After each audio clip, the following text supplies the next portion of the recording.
All right, good morning, boys. Here, well, on my way to the site, working with electricians and plumbers. It's very interesting to coordinate in the network with people because, when you network, it's a powerful thing. Business will always generate more business, but you got to network. You got to be able to speak. You got to be able to communicate, solve problems. You got to be able to do those things. But, it's interesting.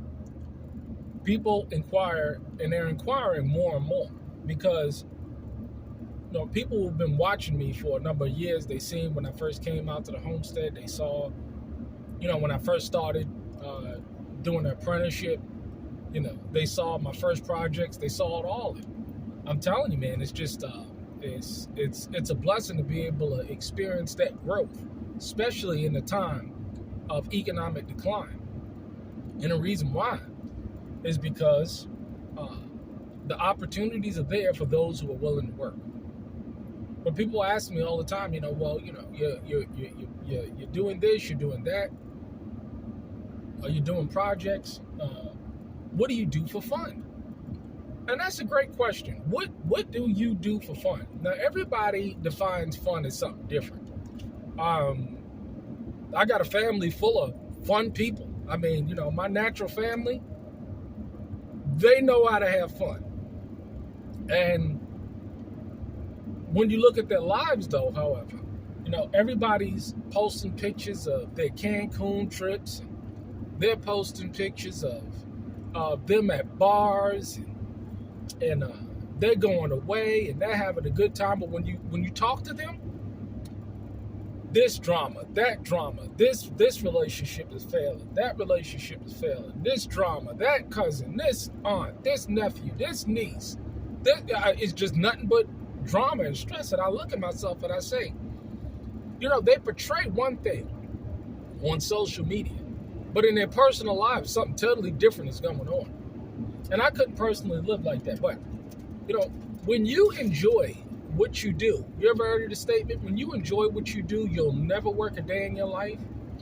I'll give you a perfect example. I got up, I had to be at a client site early to meet the plumber.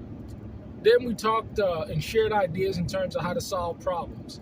I enjoyed that because the client saw my ability to gather resources and offer solutions to the challenges that they're having.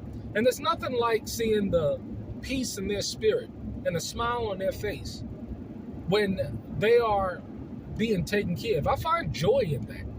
I find joy in the notion of framing a wall, solving a problem of, how do I get this to fit? How do I adjust this to make this work according to client specifications? I find joy in that. And also, it's always fun making money. You get to learn something, you get to do something, you get to make a lot of money. I find joy when I go out and I tend to the sheep, making sure that they're okay. I find joy in going to the store and getting supplies for the land, or networking with the contractor's desk, going down to the supply house and networking with the owners there, sharing ideas, getting hired for projects. I enjoy interacting with people, and that not only just anybody, people that are getting things done, fellow business owners that I patron them and they patron me. They put money in my pocket, I put money in their pocket. They reference me and I reference them. I find joy in gardening, planting a seed, putting together a raised bed system, and then watch that raised bed system produce a whole lot of veggies. I enjoy that. It brings joy to my heart. It's a joyful thing to be able to say, you know what, I'm going to take off today, and I'm going to take my children and the family, and we're going to go out to go and get something to eat. We're going to take them to Chuck E. Cheese at the Atomic Park, or we're going to plan a trip. I find joy in that. People are in this state today where all of this materialistic stuff and all of this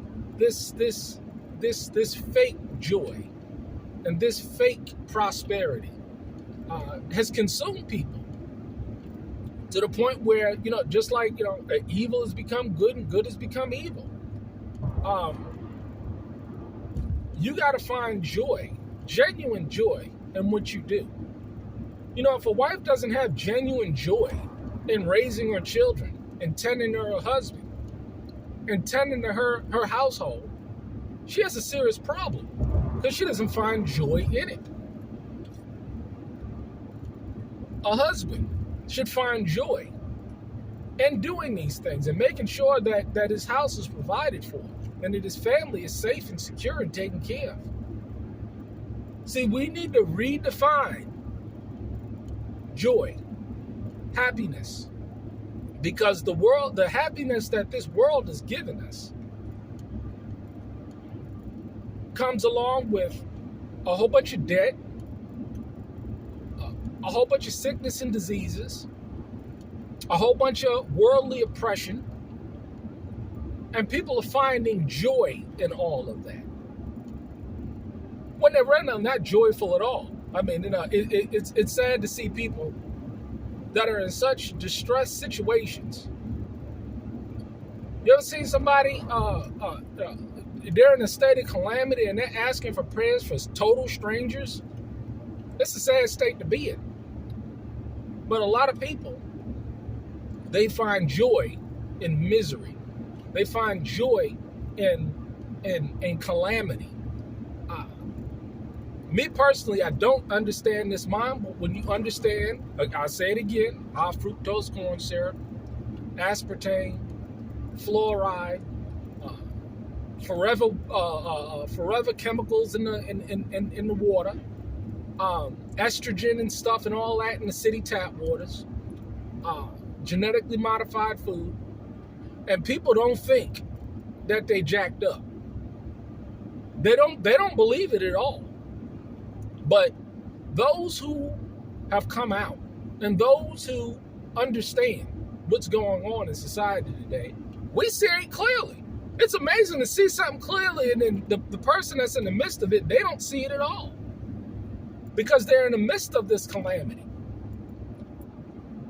The Apostle Saul, he said, he was grieved in the spirit when he went into the city. People are just fine. They're not grieved at all. They're not, once I came to the knowledge of the truth, I was grieved in the spirit. Even though I was in the city or the suburbs at the time, I was still grieved because I wanted to get out. All I could think about was getting out. And it took 3 years to save up, sacrificing nice cars, sacrificing trips, sacrificing dinners, sacrificing vacations, sacrificing heat. I'm telling you, man, sacrificing the lust of my flesh so that I could have something better in the future.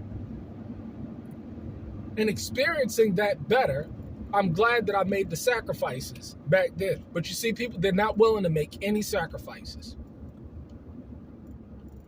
What is joy? Where is peace? People say that they, I know peace when I know when somebody's at peace, and you know when somebody ain't. And there's a lot of calamity out there because people enjoy it. I mean, I don't understand it. I understand, it's like one of them things where you understand it, but you don't understand it. People love their calamity. People love their chaos. People love their drama, especially if you grew up in it and that's all you know. People love their backstabbing and their bite batting. They love their betrayal. They love their falseness. They love it all. And you never see people moving away from it. Oh, they may say with their lips, but indeed, no. You must redefine what happiness is, because the happiness that you're getting today, the hot boys and hot girls summer and just frolicking around.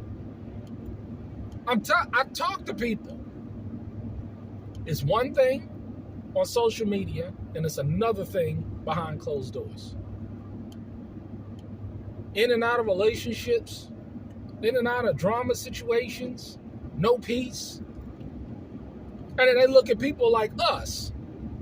Because see, if people like us, there's so few people that is desiring to live a set apart, self-sufficient, self-reliant, healthy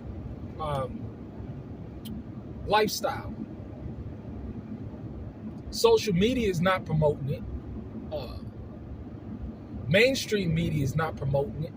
So it's up to those, the remnant, the people that have to promote it. This is why I'm an introvert. I don't have to. I just don't care about attention. What my main concern is living a good, peaceful country, organic, self-sufficient lifestyle, and enjoying times with the people that I care about, love, and respect. And be able to do that without having to worry about how it's going to affect my pocket. That's lifestyle right there. Not having to worry about money, because all of the people that I see that's still living in the city, broke, destitute, living paycheck to paycheck. 60% of Americans living paycheck to paycheck. The stats are out. More people are living off of credit cards. Credit card debt is at an all-time high. And yet and still, you can't make this stuff up. But this is what's going on. People are broke, unable to retire. Walmart greeter is in the future. Amazon packer is in the future. Could you imagine being 60, 65 years old, having to work at Amazon, having to pack bags at Walmart, cashier, working as a CNA, because you didn't prepare, because you lived a life of luxury. Now your health is failing, your pockets are failing, and you got to get out there and bust some bullshit job just to meagerly survive. You cannot save a person from themselves. What we can do is continue to provide the living example for those who have a desire, and assist them, and actively assist them. Not only just talk the talk, because see, the people that I see out there on YouTube or Facebook that are actually living this thing, they're actually proactively helping people as well. Proactively helping people that want to be helped. And then that's where the blessing comes from. See, people don't understand. That's where the blessing comes from. When you get your focus off yourself and see who you can help, the blessing will come your way. The increase will come your way. That's just my personal testimony. I'm always personally excited about helping somebody that's in need, genuine need, helping somebody that has a vision, and being proactive in that vision to help them see it come to pass. What can I do to help, brother? That's a good brother. Those are the kind of people that you want to be around. The selfish people, those kind of words will never come out of their life, let alone give a living example of them doing it. And this is why they're in the calamity that they're in. But all at the same time, they're blessed. They're women and men of Yah.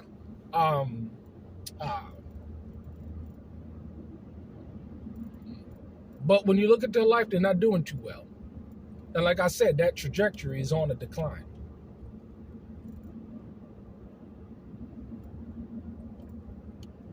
I find happiness in helping and in strengthening my brothers. I find peace and joy in doing those things. Very few people is talking like this.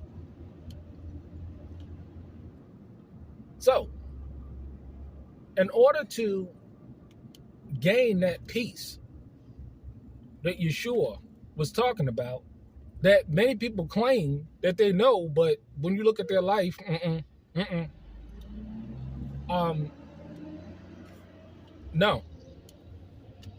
no peace, no joy, no long suffering, none of it.